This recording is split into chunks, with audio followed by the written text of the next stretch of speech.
طالبانو ورونو علم یو ښه صفت ده. علما وایي د علم برکت وي چې حکومت له منځه نه ځي.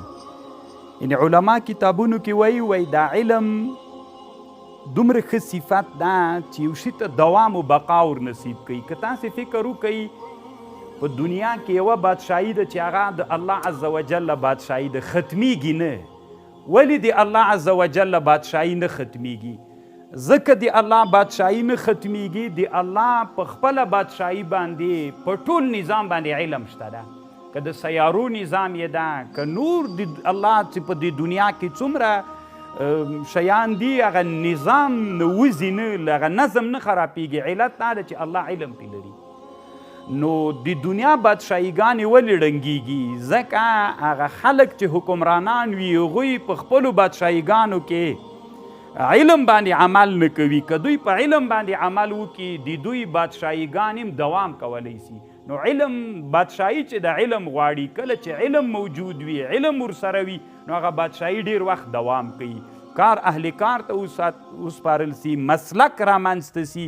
ځکه یو مملکت کې چې 40 میلیونه انسانان وي، په دې 40 میلیونه انسانانو کې نو هر چا ته ضرورت پیدا کیږي. هر څوک چې اهلیت ته راولي نو هغه د علم خلک راولي، خپل نظام جوړیږي، د نظام دوام و بقا پیدا کوي، نه ختمیږي. نو علم یو ښه صفت ده. بس ده. نو طالبانو ورونو میلمانه راغلي د لمر تلویزیون د ملګري د څیرو خپرونې والا، دوی سره به لږ مجلس وکړو ځکه دوی هم حق لري. وایي تاسو خو سبق ستې خلاص و، دوی سره مجلس وکړو. راځئ محترم، الله پاک شیخ صاحب محترم، سلام علیکم. وعلیکم السلام. ستړی مه سې.